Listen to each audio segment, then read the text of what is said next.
Good morning, and welcome to the daily Woodward Fire press briefing. Today is Wednesday, September 2nd. My name is Cecile Stelter, and I'm one of the public information officers assigned to this incident.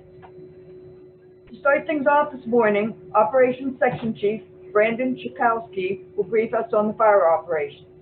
Following that, we will be joined by Dr. Matt Willis, the Public Health Officer for Marin County. Sergeant Brenton Schneider from the Marin County Sheriff's Office will follow, and then Fire Chief Jason Weber with the Marin County Fire Department. Now I'll turn it over to Brandon. Once again, good morning, everybody. Work on pointing out a few of the areas here on the fire, just as kind of local reference points. Over here in this area, just on the west side of the fire, we have two areas that we look at: Coast Camp Creek. Another large landmark we reference, which is Limitor Road. As Limitor Road comes up around, it continues on to the north side of our fire, right above, to the north of Limitor Road. On the north side of the fire, we have the areas of Fox Drive, Silver Hills, Drake Summit, and Inverness Park. A little bit over further to the northeast, we do have Point Reyes Station. Real quickly, we move back around the Bear Valley Visitor Center, and right across basically the street over on Highway 1, which is the location of Olima. The other large reference points that we use on more of the east side of the fire, you have Highway 1 and Bear Valley Trail. The update of what we have going on the fire yesterday and where we're looking at doing some operations and continuing operations today. We'll start back over here on the west side of the fire, just off of the Pacific Ocean, and what we call our Division Zulu. That there is actually looking really good. We've got a lot of water into there yesterday from the hose leg, and did a lot of mop up on the dozer line and the hand lines that are down in there. There's roughly about 60 firefighters down in there doing a lot of good mop up and doing some good things. Moving up into this, what we call Division Charlie, as we move up that dozer hand line area to where it intersects with Sky Trail, Z Trail. That's actually looking really good up there. There was through that division yesterday, close to the fire line, they only found 4 small smokes in that area. So we're feeling really good about a lot of this area up here. And as a reference, we talked about containment. Yesterday we set on the ground and on our maps our containment up to basically where Division Charlie comes into Sky Trail, Z Trail. So this entire piece is now also part of our containment on our fire. As we move around a little bit more to the north here off of Limitor Road is where we did some additional burning. Yesterday, we were able to get the Marine Lair cooperated with us, and we did a little burning up in this area yesterday along the road, and tied it into where we have a hand line and dozer line that comes off of the top, basically, so from Sky Trail, Z Trail, as it comes back down to Limitor Road. We're hopefully today or tomorrow that we'll see that Marine Lair hopefully pull out a little bit better for us. And also, as we get a change in our winds, we should be getting more to a northwest wind pattern. So this northwest wind pattern should be coming down and hopefully helping kind of maybe with that Marine Lair getting pushed off of the area where we have a little bit of firing operations left to do. The last couple of days where we have been getting growth in our fire is due to the fire acreage, is due to our burning operations. Getting the fire down to our containment lines where it is safer for us to have our firefighters engage and get the fire onto our terms rather than us trying to go to on its terms. As we move continually around, we do come behind the visitor center, and the dozer line is looking very good. And right now, as we come all the way down the trail here, Bear Valley Trail, everything is looking very good. Another operation we were successful in burning yesterday was this piece down here on Baldy Trail. The conditions got good as far as burning, and we were able to get basically the fire bound to the trail and the drainage yesterday. And so we'll also be getting some additional containment is scheduled. If everything goes right this afternoon, we'll be feeling good with some more of this line basically on the east side of the fires. Overall, I think things are looking good, and we do have discussions here with the sheriff's office and the county of getting, once we kind of get a little bit more fire in this area, and our lines a little bit more secure, we do have some management action points, we call them. We had those discussions about when we would maybe be able to look at reducing some of the warnings and the orders in that area. So we have those conditions set in place, and when we start meeting those thresholds and feeling comfortable with things, we'll be able to take and start pulling back some of those warnings and orders in there. So thank you.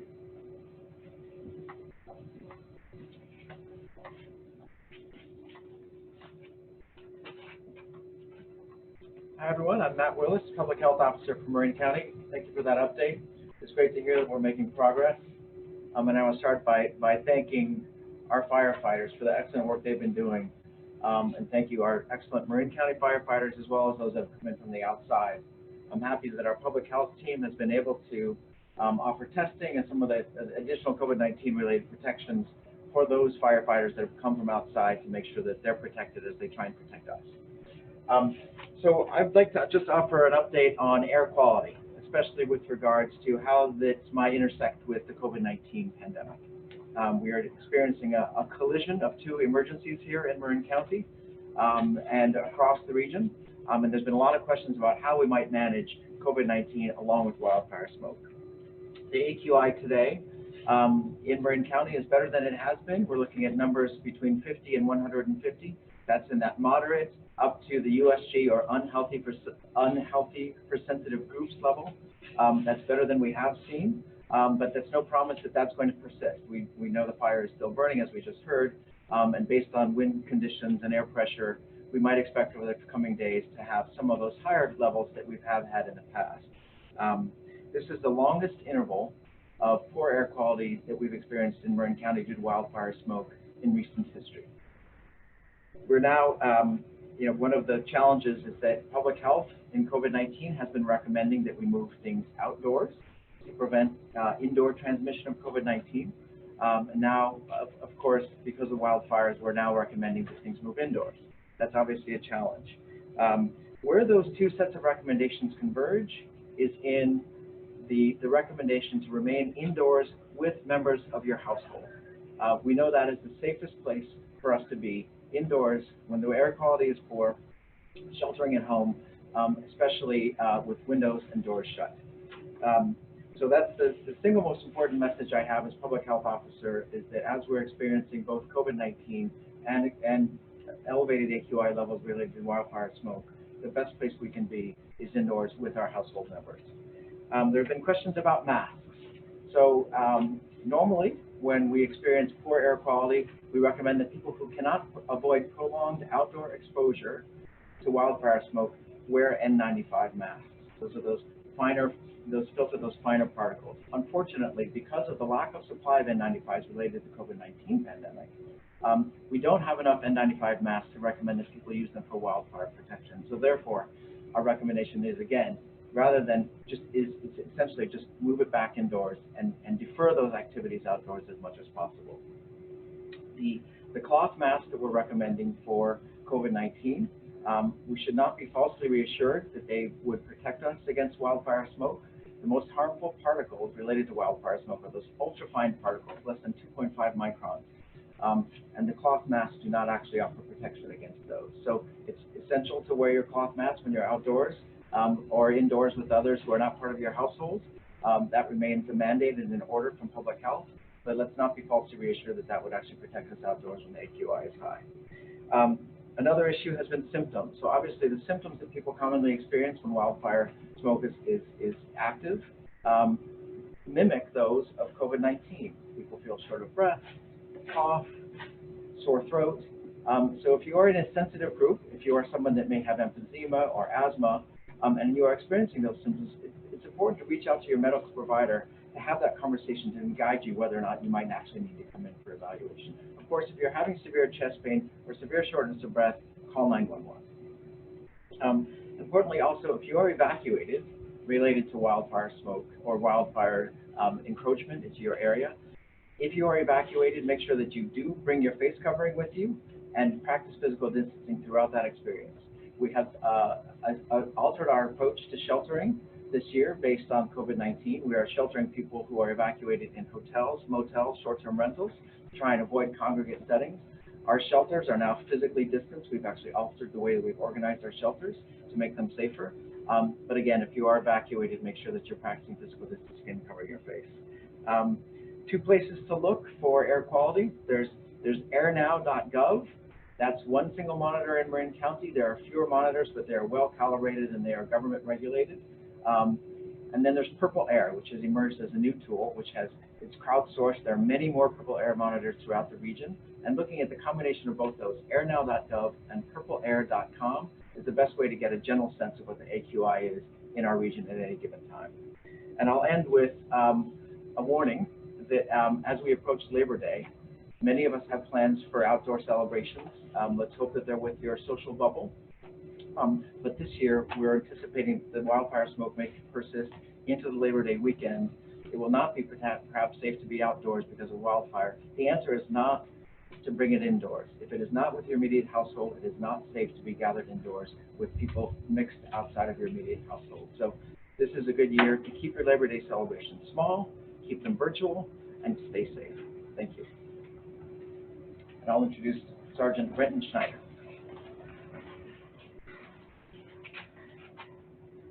Thank you, Dr. Willis. So again, our evacuation warnings and orders remain in place that were in place yesterday. That includes the communities of Sea Haven, Inverness Park, Drake's View or Drake Summit, and then the order in the Silver Hills, Fox Drive, and Norn Way area. Again, warnings from Lagunitas Creek south to Sir Francis Drake and east to Olima Hill, everything in between those, and everything west of Highway 1 from Lagunitas Creek down to Five Brooks. There has been quite a few questions about accessing your neighborhood that is evacuated if you live in Silver Hills, Fox Drive, or Norn Way. We have accommodated a few people to get necessities such as medications or other medical devices that they need.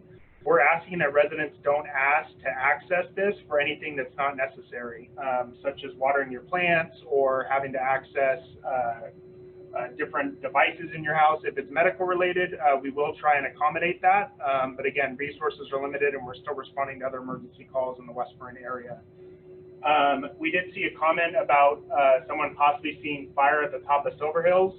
That is in relation to the controlled burn. It's not actually in Silver Hills. It's right above that off of Lemontor Road. So that active fire that you're seeing is just north of Silver Hills in the controlled burn area. And we do have firefighters that are up there right now. As Brandon said, there has been conversations that are taking place about reducing some of the warnings and also the order in the Silver Hills area. I don't anticipate that happening today. I could see potential for tomorrow or Friday, but I do not see an actual order or warning being lifted today. We are constantly having those conversations. It's a fluid conversation that we have between all of us. And we will continue those conversations. And as Brennan said, we have certain management action points that will allow for that to happen and for some of those warnings and orders to be lifted. As we do approach Labor Day weekend, I ask that anyone that is not a local to the West Marin community, please don't come to West Marin. We still have a multitude of fire resources and big fire trucks, vehicles. There will be most likely some air assets that hopefully are being used. Please avoid the West Marin area so that we can keep getting those resources in and out and we aren't inundated with traffic in the area. Thank you.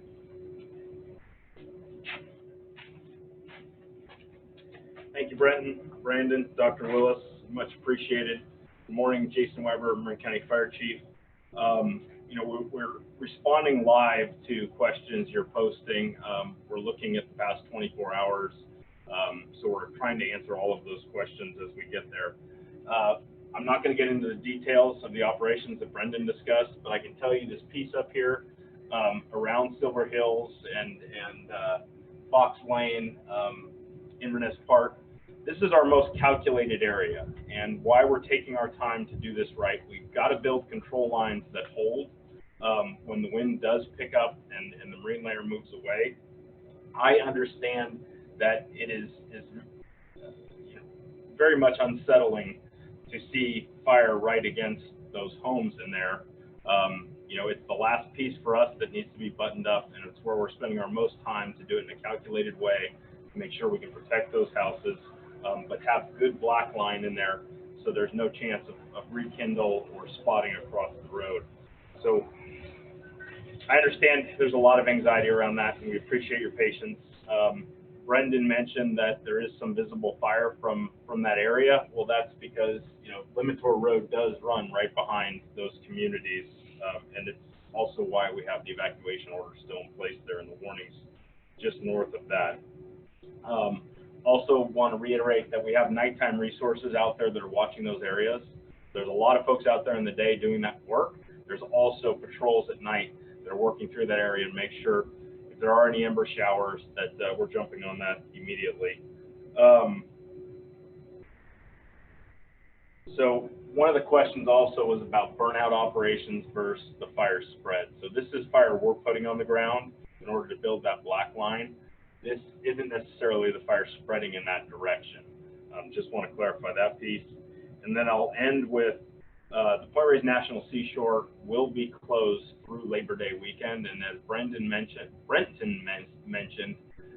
please stay out of the area. We have a lot of work to do out there. We don't need visitors coming to West Marin. And again, thank you for your time and patience. And continue with the questions. We'll get them answered every day.